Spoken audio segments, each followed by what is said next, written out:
He's a lightweight, right? Yeah, he's a lightweight. So now people are talking, obviously, not to jump too much ahead. Yeah. But the talk was he had wanted a shot at Conor. Yeah. And who in the division gets it? I mean, I think Conor has to go to featherweight first and fight Aldo. You can't, or vacate the featherweight belt. You cannot continue Jam to up have the, you just can't. It's been a year. Are we jumping to Conor? We could do that. No, I'm only in the sense of Khabib. Yeah. Do you think Khabib would? Because every time somebody says, "Well, fucking Conor better avoid him," look, I'm not a huge Conor fan because he won't do our podcast. Yeah. However, that son of a bitch is great. He's fucking great, man. He beat the shit out of Eddie Alvarez. This is the thing. Now, Eddie Alvarez is a seasoned guy. Tough. And what people could say what they want about what they think of him as a fighter. He is very well-rounded, very tough, and very durable. Yeah. The guy, even like he said, he's been knocked down before, but he came back to win those fights. He is durable. He did not see those punches coming. He did not. That's how precise Conor's striking was. He did not see it coming. Did you notice the look on his face, the shocked look on Eddie's face when he was on the floor? Yeah. Well, he even says in the interview, he's like, I don't know how, he doesn't know quite how he got there. When you look at it, the way he lines it up and the way he lands it is fucking beautiful, man. I mean, I'm telling you, I'm trying to think of a fighter that could be as precise, where maybe Anderson Silva in his prime, you know, I mean, as far as just with the hands and how they I mean, it was beautiful. And Jimmy kept bringing it up because he brought it up last time and Eddie was laughing at him. I actually just forgot it right now until you just said that. I'm bringing it up now because you deserve this respect, Jimmy Norton, is his takedown defense. You know, I don't think, now listen, this is what I thought. I really thought because Eddie would be the bigger guy, even though he didn't look like the bigger guy. No, Conor looked bigger. Kind of his height could throw you off, you know, with that, because I don't think Eddie's that tall. But, you know, look, I look at what Eddie did to Anthony Pettis. And Anthony Pettis is a guy that I hold in very high regard because he's a very good fighter, former champion. He's got a dangerous submission game, good guillotines, good arm locks. He's not bad off his back. Makes it hard to get taken down. But he got totally neutralized by Eddie Alvarez when they fought. Just neutralized. I don't think he got an offense off. Right. I haven't seen that fight in a while, but I'm pretty sure it was one side of Eddie smushing him up against the cage and getting him down. And even if he'd pop back up, getting him down. And he has that endurance to do that. He couldn't get close to Conor. Right. He shot in once. And again, you know, southpaw. But you know, but what do you call it? Fight side to side, either side, Pettis. But Conor, southpaw, that could make things a little bit more of a harder time. But he didn't get near him. If he did get near him, Conor took it away. Up on the key, on my cage, couple times trying to took it away with ease. Yeah, and that was where because I think Eddie kind of planned on being able to take him down when he wanted to. Yes. So if things get too rough, or he keeps hitting, you could actually get in there and put him on the ground, and you just could not do it. Conor sees it, man. He sees it standing up, and he's able to execute it with his strikes. And to do that to Eddie, man, let me tell you, I'm going to have a hard time picking against him in the future, Conor. I really am. I'll tell you who's going to be Conor, not name-wise. People, all these guys, like Jose Aldo is a kind of more traditional martial artist. Yeah. Eddie kind of had that attitude. And I find that those are the guys that can be rattled a little bit because this is a lot of outside of the realm of what they're used to competitively, the attitude of it. Nate Diaz wasn't thrown because Nate is like that. Nate's like, fuck you, fuck you. Like he's that guy, so that doesn't overwhelm him. I think that when you saw Eddie walk into that arena, it's an hour from home. I'm like, why are they booing this guy? He's a great fighter. Yeah. He's a nice guy. Why are they booing him? What I found interesting, and this is a guy with a lot of experience. Eddie's got world experience all over the world. He's fought in Japan how many times? He's been champions in other organizations, and you know, he fought for the title. He got the title from fucking RDA, who's a killer in himself. So you think, you know, what stood out for me a little bit is when I saw Eddie in the post-fight interview, and he was saying that between rounds, he didn't have a good communication. It was very loud, he said, and he didn't have a good communication with his corners. He couldn't tell you what they said to him.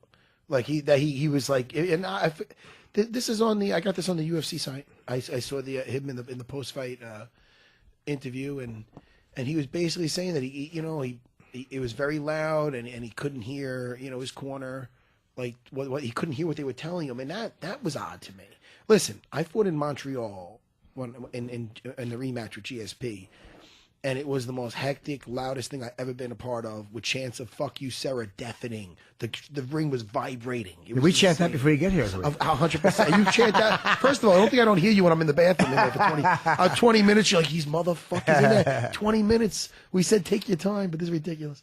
But yet I knew, I could tell you what Longo was telling me. Like I knew, but so it's like, that's odd to me. I think you're a little shell-shocked. That's what I'm saying. Was it 3 times in the first round? Hey, listen, again, that might have been something too. Maybe it's because he got his bell rung. And he fell.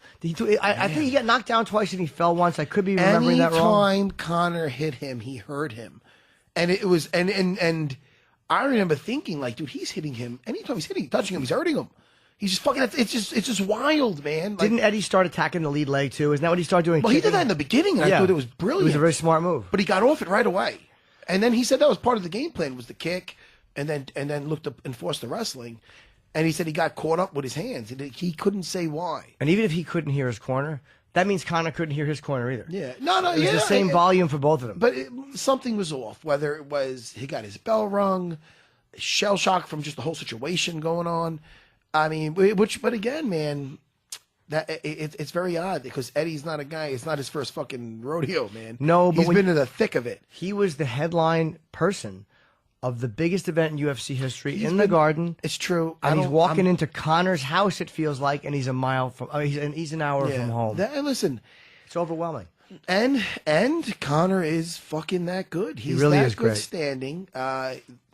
And you know, styles make fights, and I truly thought that Eddie was going to use that game plan similar to fighting Pettis, but he never got close to doing that. And it didn't look like he was really. He said he fought stupid. He said he did not follow the game plan at all and paid for it. Well, he was not supposed to stay standing up. No, he said he wasn't supposed to stay in front of him and use his hands, and you know he was gonna really try to impose the wrestling, enforce it, and he couldn't for what. And he said he didn't have an answer for why he didn't do it. He just couldn't do it. That's one of those things. Like, have you ever felt nervous where you're like, I'm not here right now. I feel like I'm here, but I'm not. Yeah. It's a weird nervous thing where you become disconnected from where you are.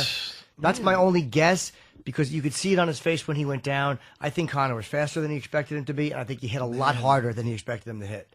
People think because Conor talks shit, he doesn't hit hard. Yeah. And I think he hit a lot harder than Eddie thought he would. When we had Dustin Poirier on, he said Conor's the hardest hitter he's ever felt. And that guy's no joke either. My buddy Poirier. Dean Thomas was saying how he was arguing that with fucking Master Henzo when Henzo was on. He's like, man, I disagree. First of all, it's always good to see Dean Thomas. I saw him over the weekend. He's a funny guy. Yeah, I like him. He's always good to see. But, you know, what the fuck was I up to? You're talking about isn't that great? Henzo and oh yeah. Dean Thomas was saying that I disagree. I think that he doesn't hit that hard. He just gets him in the right spot. I don't know what the fuck he was talking about, but I think he does hit that hard. The timing of it. Dude, he knocked out Aldo with one punch, and he fucking floored Eddie Alvarez 4 times. Did. If somebody said, "Oh well, the Aldo thing was."